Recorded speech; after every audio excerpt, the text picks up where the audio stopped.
The fanatic who personifies this phase is usually an unattractive human type. He is ruthless, self-righteous, credulous, disputatious, petty, and rude. He is often ready to sacrifice relatives and friends for his holy cause.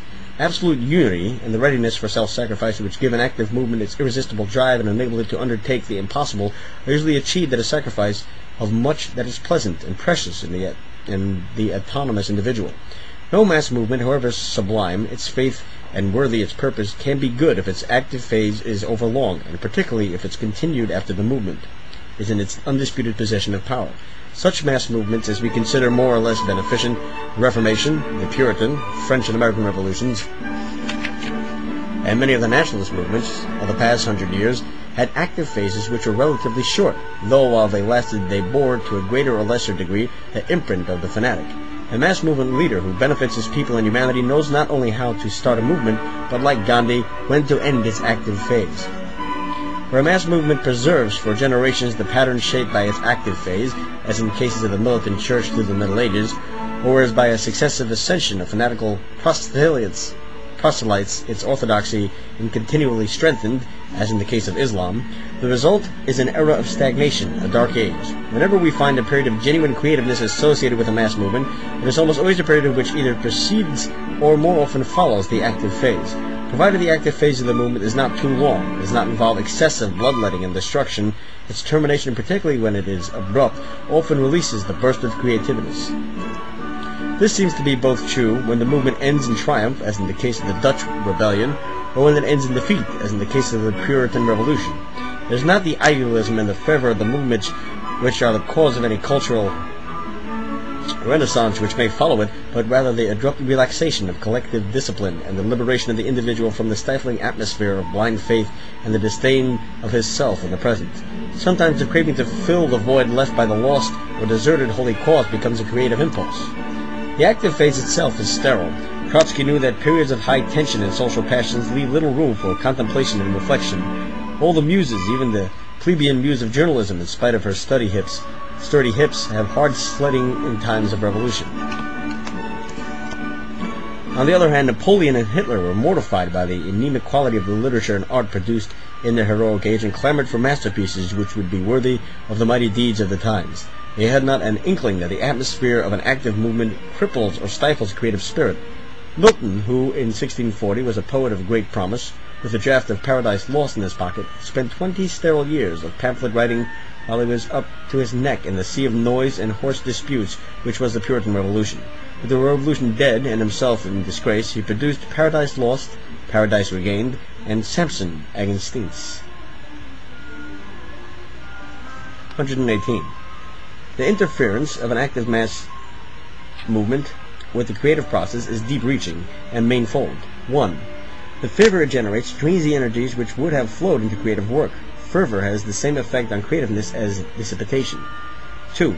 It subordinates creative work to the advancement of the movement. Literature, art, and science must be propagandistic, and they must be practical. The true believing writer, artist, or scientist does not create to express himself, or to save his soul, or to discover the true and the beautiful. His task, as he sees it, is to warn, to advise, to urge, to glorify, and to denounce. 3. Where a mass movement opens vast fields of action, war, colonization, industrialization, there is an additional drain of creative energy. 4. The fanatical state of the mind by itself can stifle all forms of creative work. The fanatic's disdain for the present blinds him to the complexity and uniqueness of life. The things which stir a creative worker seems to him either trivial or corrupt. Our writers must march in serried ranks, and he who steps off the road to pick flowers is like a deserter.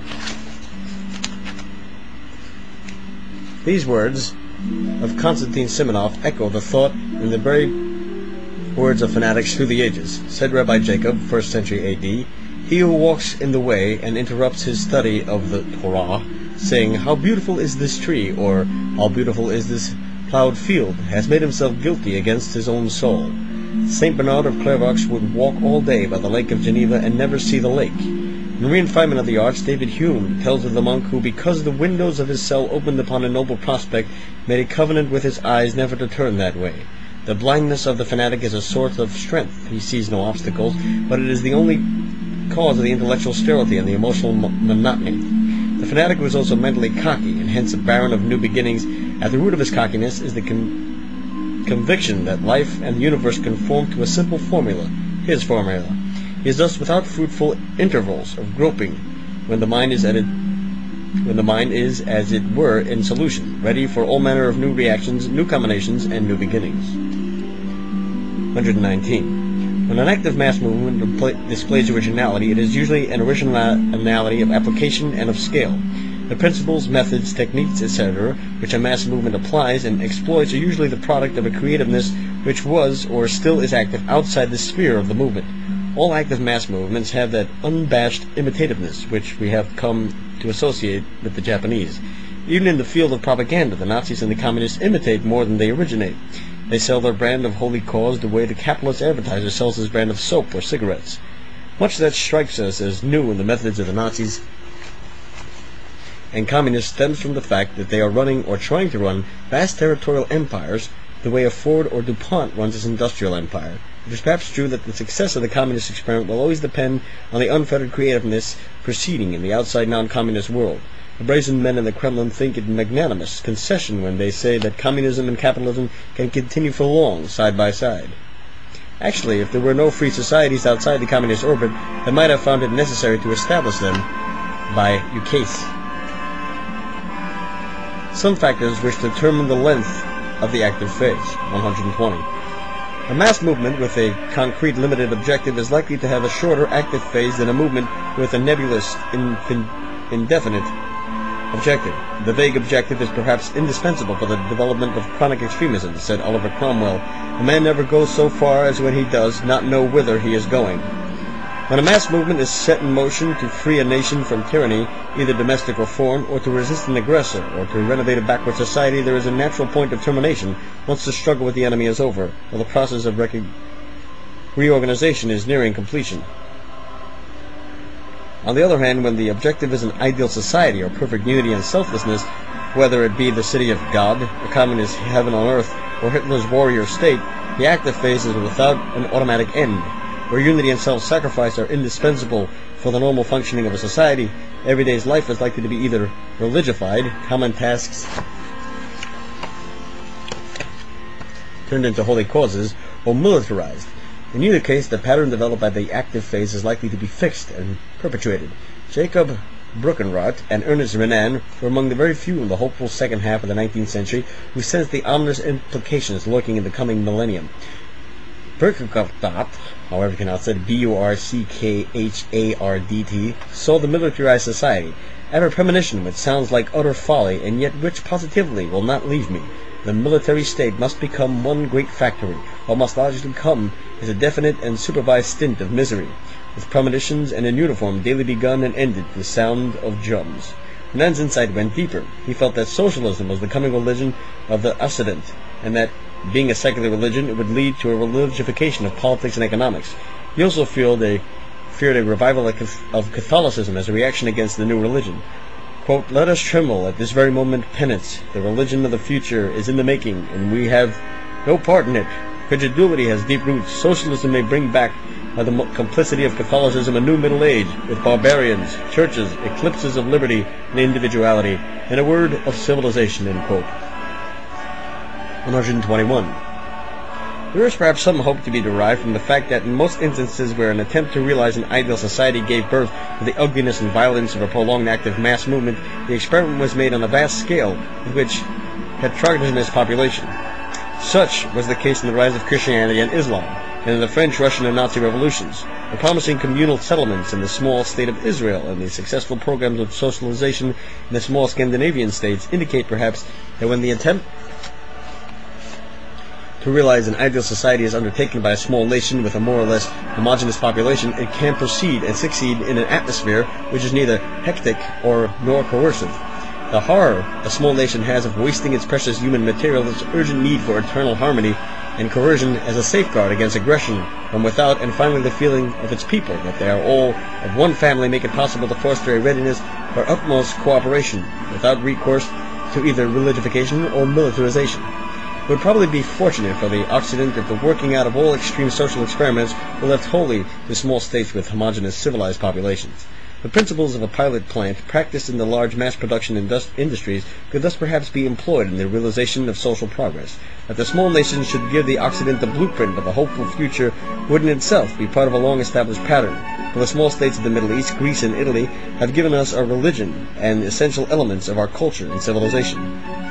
There is one other connection between the quality of the masses and the nature of the duration of an active mass movement, the fact that the Japanese, Russians, and Germans who allow the interminable continuation of an active mass movement without a show of opposition were endured to submissiveness or iron discipline for generations before the rise of their respective modern mass movements. Lenin was aware of the enormous advantage the submissiveness of the Russian masses gave him. How can you compare, he explained, the masses of Western Europe with our people, so patient, so accustomed to privation? Whoever reads that Madame de Staël said of the Germans over a century ago cannot but realize what ideal material they are for interminable mass movements.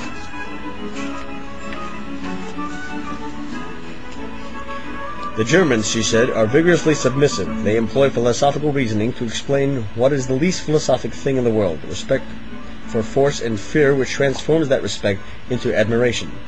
One cannot maintain with certitude that it would be impossible for a Hitler or a Stalin to rise in a country with an established tradition of freedom.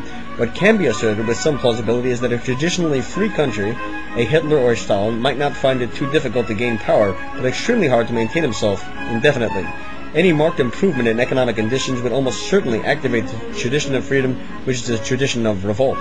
In Russia, as pointed out in the Section 45, the individual who pitted himself against Stalin had nothing to identify himself with, and his capacity to resist coercion was nil. But in a traditionally free country, the individual who pits himself against coercion does not feel an isolated human atom, but one of a mighty race, his rebellious ancestors. 122.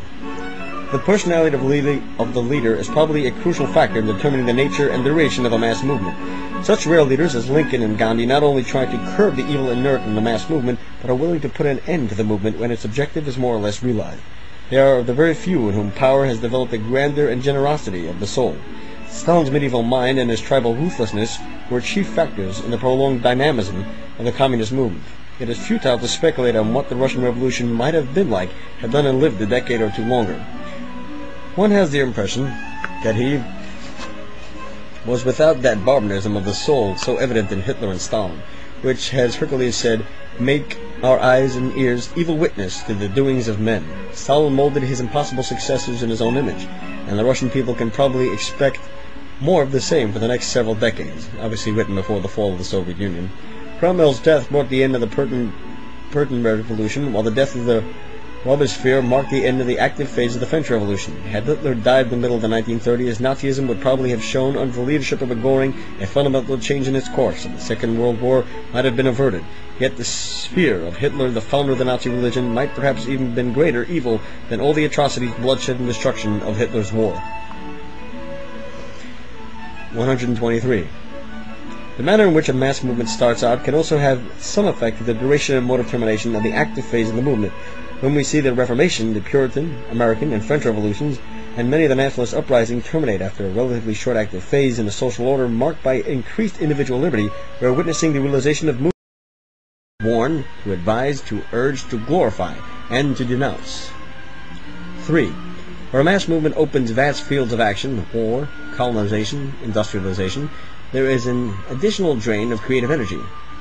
4. The fanatical state of the mind by itself can stifle all forms of creative work. The fanatic's disdain for the present blinds him to the complexity and uniqueness of life. The things which stir a creative worker seems to him either trivial or corrupt. Our writers must march in serried ranks, and he who steps off the road to pick flowers is like a deserter. These words of Konstantin Simonov echo the thought in the very words of fanatics through the ages. Said Rabbi Jacob, 1st century A.D., he who walks in the way and interrupts his study of the Torah, saying, "How beautiful is this tree," or "How beautiful is this plowed field," has made himself guilty against his own soul. Saint Bernard of Clairvaux would walk all day by the lake of Geneva and never see the lake. In Reinfinement of the Arts, David Hume tells of the monk who, because the windows of his cell opened upon a noble prospect, made a covenant with his eyes never to turn that way. The blindness of the fanatic is a source of strength. He sees no obstacles, but it is the only cause of the intellectual sterility and the emotional monotony. The fanatic was